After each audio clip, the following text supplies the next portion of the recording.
The definition of breastfeeding, let's write. It is no food or drink, no food or drink, unless medically indicated medicine, no food or drink, unless medically indicated medicine. Breastfeeding started within 1 hour of life. Breastfeeding started within 1 hour of life till 6 months. That is known as exclusive breastfeeding. I'll repeat again. No food or drink unless medically indicated medicine. Breastfeeding started within 1 hour of life till 6 months. That is known as exclusive breastfeeding. When a very important, when do you celebrate breastfeeding week? When do you celebrate breastfeeding week? Please remember, first week of August. First week of August, you celebrate breastfeeding week. When do you celebrate Doctor's Day? Doctor's Day, 1st July. Doctor's Day, you celebrate on 1st July. And breastfeeding day, you don't celebrate. You celebrate breastfeeding week. That is first week of August. Okay. Now, exclusive breastfeeding. That's the whole thing, that the breastfeeding started within 1 hour of life till 6 months. That is known as exclusive breastfeeding. So after, so means number one, only and only your breast milk, 6 months of life. You have to give till 6 months. Doctor, can I give can I give something else? Can I give water? It's very hot in Delhi. Can I give water to my baby? Can I give honey, sugar, jaggery? Some people give janam ghutti and stuff like that. So nothing. Only and only your breast milk will be more than sufficient for this baby. So after beginning 6 months, only breastfeeding. And after 6 months, you will start the baby on complementary feeding. What to give after 6 months? Something known as complementary feeding. Okay, what is complementary feeding? Complementary feeding, as in, all the very semi solid, very grinded products, like either you can use khichdi, or you can use dalia, or you can use porridge. So basically, weekly introducing new diet, new complementary food in the baby's diet after 6 months of life. That is complementary feeding. But sir, should I stop my breastfeeding because you said after 6 months I should start dalia, khichdi, and stuff like that? Don't stop your breastfeeding. According to AIMS protocol, till 2 years you must breastfeed your baby. Beginning 6 months of life, only and only your breast milk, but after 6 months of life, it is your breast milk followed by complementary feeding. Some other things that okay, fine, my job is done. 6 months are over. Now the doctor has told my baby can have this and that. So I'll not breastfeed my baby. You must, you should, you will breastfeed till 2 years of life. But with your breastfeeding, you will give your baby complementary products. Okay, that you should know, like dalia, smashed potato, porridge, khichdi. All these things you can give in a smashed way. Every weekly, try to introduce new products. And breastfeeding AIMS protocol latest guidelines should be continued till 2 years of life. Now, when do you celebrate breastfeeding week? We have done that. That is first week of August. Every year there is a new theme, of every new theme of breastfeeding. Now, a very basic question. You are the JR or pediatric resident on duty. You see a mother, newborn, a baby has born. The mother says, Doctor, my baby is not feeding well. Doctor, मेरे बच्चे को दूध नहीं आ रहा. Doctor, my baby is not feeding well. How do you approach this case? So, doctor, my baby is not feeding well. Number one, can I say that she might be a primigravida? Maybe she does not know how to breastfeed a child. Yes or no? If the mother says, Doctor, my baby is not feeding well, that not feeding well baby could be a case of inborn errors of metabolism or could be a case of physiological thing. So, number one, maybe she does not have grandparents at home who can teach her how to breastfeed. Maybe she is a primary gravida. Maybe simply she just doesn't know how to breastfeed a baby. So if the mother says, Doctor, my baby is not feeding well, the first thing you will say is, Show me how are you breastfeeding your baby. Show me how are you breastfeeding your baby. Why, doctor? Why do you want to see how am I breastfeeding my baby? Because I want to see whether you have the signs of good attachment. I will get to know that you're feeding very nicely only by the signs of good attachment. So, very important UPSC, DNV, MD paper questions that what are the signs of good attachment. So, photographic memory plays a very important role. Number one, chin touching the breast, chin touching the breast, mouth wide open with fullness of cheeks, mouth wide open with fullness of cheeks. So, chin touching the breast, mouth wide open with fullness of cheeks. Baby's lower lip is everted out. Baby's lower lip is everted out, and mother's upper areola is exposed out. Mother's upper areola is exposed out. So these are the very importantly signs of good attachment. Chin touching the breast, mouth wide open with fullness of cheeks, baby's lower lip is everted out, and mother's upper areola is exposed out. Now the question is, baby's upper lip should be everted out or lower lip? Star mark. Baby's lower lip should be everted out.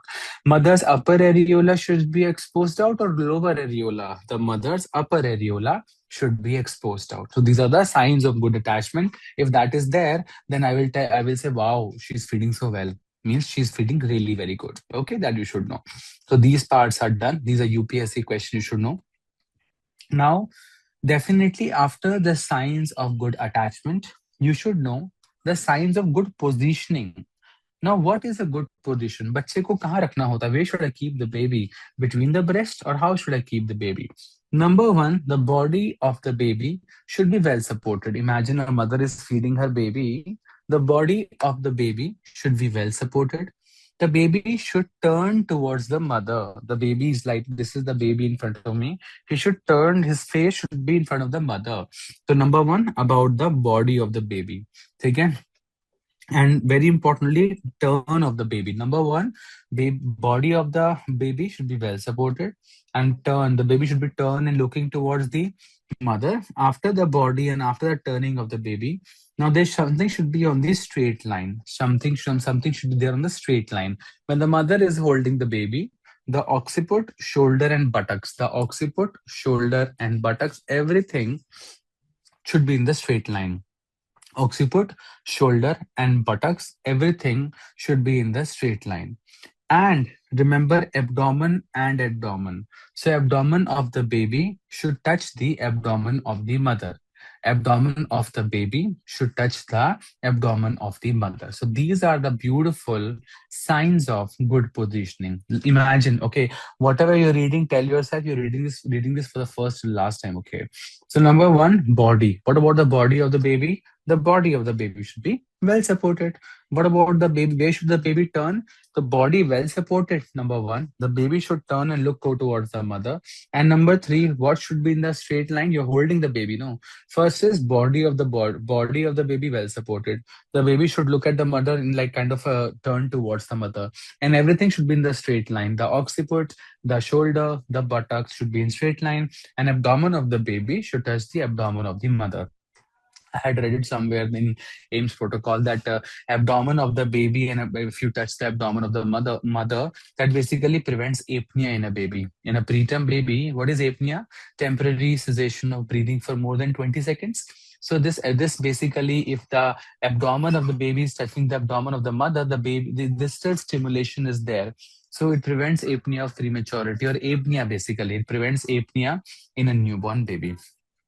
Now, in a case of normal vaginal delivery, doctor, when should I breastfeed my child? In a case of normal vaginal delivery, you should breastfeed your child as soon as possible. And in a case of lower segment cesarean section, within 4 hours of LSCS, you should breastfeed your baby. So these both are MCQs, okay? In a case of normal vaginal delivery, breastfeed as soon as possible. In cesarean section, within 4 hours. Now, what are the reflexes help in the breastfeeding? The reflexes help in the breastfeeding. Sir, are you talking about the reflexes in the mother or reflexes in the baby? Now, in the baby, we have a reflex known as rooting and sucking reflex. Rooting and sucking reflex. And whereas in a case in the mother, there is something known as milk secretion reflex, milk secretion reflex, and something known as milk ejection reflex. So, milk secretion reflex and milk ejection reflex. So, these are the reflexes help in breastfeeding. I'll repeat again. The reflexes help in breastfeeding, reflexes in the baby, reflexes in the mother. In the baby, it is rooting and sucking reflex, whereas in the mother, there's something known as milk secretion reflex and milk ejection reflex. Okay, someone said, how it is possible to do exclusive breastfeeding LSA baby by definition? So that's what within 4 hours, there's no specific sub new definition. Naturally, within 4 hours, the mother, the spinal anesthesia will be wean off, and she's good to go. Every 2 to 3 hours, she should breastfeed. That's it. It's as simple as that. There is no specific some new definition for LSCS. So now reflexes help in the breastfeeding, reflexes in the baby, reflexes in the mother. There's something known as rooting and sucking reflex. Very important. What is rooting and sucking reflex? Rooting. So basically, if the mother will touch her nipple on the baby's cheeks, mummy क्या करती है? The mother she basically she touch her breast basically nipple on the baby's cheeks. The baby roots for it, roots and suck. So roots as in if the mother will touch her nipple on the baby's cheeks, the baby turn his head towards the source of the stimulation. The baby turn his head towards the source of stimulation. He roots for it or turn towards it and suck it. That's it. So rooting and sucking reflex. The mother touch the nipple on the cheeks. Baby roots or turn towards it and suck it. Rooting and sucking reflex. And very importantly, reflexes help in the breastfeeding in the mother. We have the milk secretion reflex and milk ejection reflex. Very favorite exam questions.